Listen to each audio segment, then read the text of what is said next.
We're going to wrap up our Rolodex-style employee directory here and add a final bit of polish using the property sheet to modify some additional objects within our form. We're going to do this by adding a header section that will appear at the top of our form so that our end users will immediately know what they're looking at. As we go through this, keep an eye on the property sheet, and you'll see that the values change as we move things around and make selections. So let's go ahead and take our employee directory and switch it into Design View. Now I'm going to add a new section to the top of my form. I'm going to find this section here called Detail, and you'll see that it's pointing to this section over here. I'm going to right-click on that and choose Form Header Footer. That'll add two new sections to my form, a header up here at the top and a footer down here at the bottom. Now we're not going to be using the footer section, so I'm going to move my cursor down to the very bottom of it, and I'm going to click and drag it up so that it doesn't have any height. Next, I'm going to come over here to the Form Header section. When I click in it, that header section becomes selected. You'll notice in the property sheet that it jumps to the properties for Form Header. If the property sheet wasn't open, you can also get to it just by double-clicking in this background. I can also get to the property sheet using the button over here on the ribbon, or pressing those shortcut keys, Alt-Enter. However you do it, go ahead and open up the property sheet and make sure it's set to the properties for the form header. Now I'm going to go over here to the Format tab.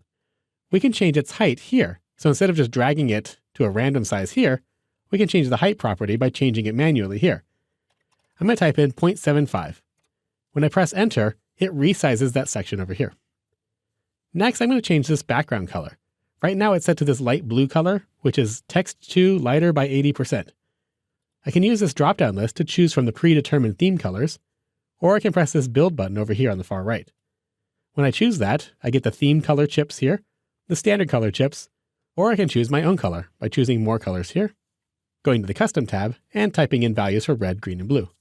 I might type in 0 for red, 114 for green, and 139 for blue. That'll give us our nice Kinetico blue color here. Let's go ahead and say OK, and that change is made over here.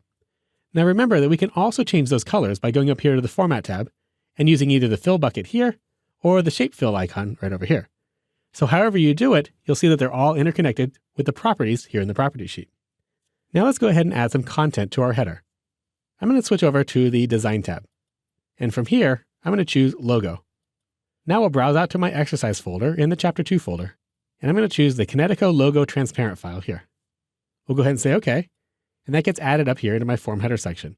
It comes in a little bit small, so let's resize it. I'll click here on the right-hand corner and drag it down. Now we can add a title. I'll click on Title over here, and that'll drop in the title or the name of my form over here, Employee Directory. Let's go ahead and modify that. I'll click at the beginning, and we'll change it to read Kinetico Employee Directory. Now I'll just click off of it to make that change. Now I can see that the text color is a little bit too dark against this dark blue. So I'll select it. I can either change the color up here in the Format tab over here, or, you guessed it, we can go over to the Format tab in the property sheet. Let's go down here. We can see some properties for font weight, font underline, font italic, forecolor. That's the one we're looking for. This will change the color of the font. Right now it's set to Text 2. I'm going to press the Build button, and I'm going to choose the white color chip here from the standard colors. Now there's one more property that I want to point out. This one here called Text Align. Right now it's set to left. These correspond to these three buttons over here on the ribbon. We have Align Left, Align Center, and Align Right. Over here in the property sheet, Text Align is currently set to left. If I use the drop-down list, you'll see the same options, left, center, right, but we also have an option for Distribute. If I choose that, Access is going to distribute the characters in the entire width of the text box that I give it. So if I make it a little bit wider, you'll see the letters get spaced out. If I make it narrower, you'll see the letters collapse. This is just one example of many where the ribbon only gives you a small subset of the available options. And you can see why I go to the property sheet to change almost everything. Let's go ahead and take a look at the changes that we've just made. I'm going to switch over to the Home tab and take our form into Form View. Now we can go ahead and scroll through our form here to see my employees, and you can see that this header stays put on the screen. So there's our finished employee directory.